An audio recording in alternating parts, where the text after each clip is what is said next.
दादा, प्रभाग क्रमांक 5 मधील मतदारांनी आपल्यावर मोठा विश्वास केलाय. आपला संघर्ष त्यांनी पाहिलाय. आपल्या मदतीच्या ज्या भावना आहेत लोकांनी पाहिले. घटना कोणती असली तर तात्काळ धाव घेणारा धागा लोकांनी पाहिलाय. या सगळ्या गोष्टी एकत्रित करून लोकांनी तुमच्यावर खूप विश्वास केलाय. काय या प्रभागासाठी तुमचं उद्दिष्ट आहे? काय स्वप्न आहे? कशा पद्धतीने पहिले जनतेने मला इथल्या नागरिकांनी किंबहुना या भागातल्या मतदारसंघातल्या रस्त्यावरचा माणूस म्हणून मला निवडून दिलंय की मी रस्त्यावर अनेक वेळाला आंदोलन असो किंवा जीवितहानीच्या विषयावर असो किंवा ऍक्सिडेंटच्या विषय असो अशा विषयावर मी काम करत असताना लोक बघत होते. गेली 30 वर्ष सातत्याने मी काम करतो आणि त्याच्या अनेक पुरस्काराचे उदाहरणं आपल्या पुढे आहेत. आणि त्या माध्यमातून लोकांनी जी आज पसंत दिली की गेले 2013 पासून विरोधी पक्ष मालकापूर नगर परिषदेला नसल्यामुळे आज अशी परिस्थिती आली आहे. आणि माणसांनी विश्वास घातला, इथल्या नागरिकांना ही पाहिजे होता की तो विरोधी पक्ष एक सक्षम असावा. त्याच्यामध्ये आत्ता जी चाललेली धावपळ आहे ती खूप दुःख आहे की नगर परिषदेमध्ये आपल्या तक्रारी असल्या त्याचे कुठं ही होत नाही, म्हणजे त्यांना नोटीस नाही किंवा अशा काही गोष्टी आहेत की लोक विशेष म्हणजे आमचे कर्मचारी सगळं खूप थकलेले आहेत. त्याचं कारण का तर एक हाती सत्ता आणि त्याचे असणारे बोजवाडे यांनी त्यांना हे झालेलं आहे. त्या पहिला आनंद सगळ्यात झाला तो नगर परिषद कर्मचाऱ्याला झाला. खर तर आमच्या एकालचे नेते उदयसिंह पाटील उंडाळकर हे म्हणाले की दादा सुरुवात तुमची चांगली आहे, सगळ्या गोष्टी चांगल्या आहेत, परंतु तुम्ही आपले जे कर्मचारी आहेत जे तळागाळात काम करणारे असेल आरोग्यावर असतात त्यांचा सन्मान कायम ठेवायचा आणि आपण त्यांना सन्मान जर ठेवण्याचं काम केलं तर नगर परिषदेच्या बऱ्यापैकी 80% तुमचं कामकाज चांगल्या पद्धतीने होतं. आणि ते मी पहिल्यापासूनच करतो. आणि इथून पुढच्या प्रवासामध्ये गेले 12-13 वर्ष झाले या मालकापूर नगर परिषदेत पत्रकार बसवून दिलेला नाही. याचं केवळ कारण का आणि विरोधी पक्ष नेताच बोलणं काय की बाबा इथं सभागृहामध्ये पत्रकार ही लोकांचा आवाज आहे, या लोकांनी मान सन्मान पत्रकाराच्या माध्यमातून तुम्ही पैसे कुठे खर्च केले काय केले सगळे करतात, परंतु ती पण कुठे दिसणं झाली. पण आता विरोधी पक्ष मिळाला.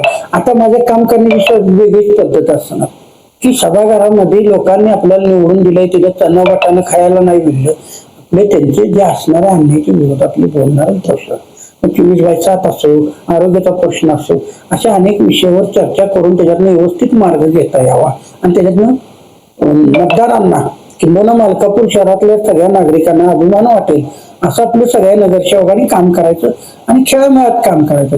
विरोधक आमचा कोणीच नाही. सन्मान्य आमचे माझे पुढे जे नगरसेवक होते राजेंद्र यादव हा माझा विरोधकच नव्हता आणि मी विरोधक त्यांना मानतच नाही.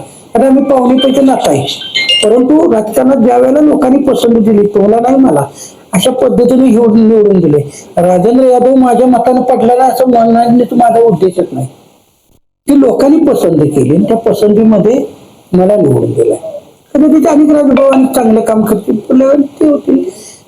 शित काही कोण तांब्याला लावून आलेला नाही की मी तो म्हणून, पण तुमचं असं काम ठेवा की तुम्ही त्या भागामध्ये हल्ला ना पाहिजे एवढं आम्ही काम करण्याचा उद्देश लोकांचे चेहऱ्यावर मी तुम्हाला म्हणतो आजही मतदार मी ज्यांनी मत दिले त्याचा कधीही मला बघितलं की चेहरा पडणार नाही एवढं काम करेन मी. एक दुसरा प्रश्न महत्वाचा होता की मनसेचे नेते राजसाहेब ठाकरे यांचे निष्ठावंत एक मावळा म्हणून तुम्ही परिचयात आहात. अधिक आंदोलन तुम्ही केले आणि लोकांनी ते पाहिलेलं आहे.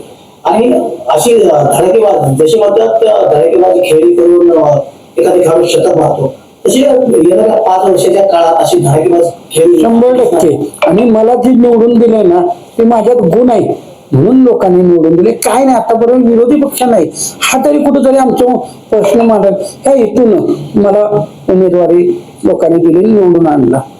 हे लय महत्वाचं आहे. काम विकासाच्या संदर्भात तर आहेच, परंतु लोकांचे प्रश्न फार महत्वाचे आहे. दुसऱ्या मजल्यावर पाणी चढत नाही, वयस्कर लोक त्यांचा हाल होत आहे. एक महत्वाचा दादा प्रश्न आहे की या प्रभागासाठी काय आपला संकल्प आहे, काय प्रमाणात या वार्डामध्ये ज्येष्ठ नागरिकांना ओपन जिम जिथे प्लॉट आहेत तिथे करण्याचा उद्देश आहे.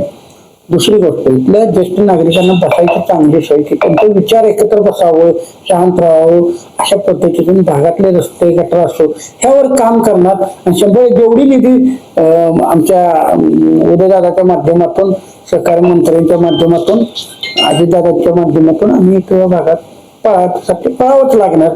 तर पुढल्या 5 वर्षापर्यंत तोच दादा, पर्याय नाही अशा पद्धतीचं काम करणार की दादा शिंदेना आम्ही मत देणार. का देणार तर त्याच्या वार्डातला विकास बघायला मग आम्ही हा विश्वास लोकांच्या पर्यंत चांगला आहे. धन्यवाद दादा. आपण वेळातून काढून काय वाटतं आपल्या भावना व्यक्त केल्यात आणि नागरिकांपर्यंत पोहोचण्याचं कार्य मी करणार आहे. आपल्या भावी वाटचालीसाठी वार्ताकडून खूप खूप शुभेच्छा. आपल्या खूप समाजसेवेचं धन्यवाद.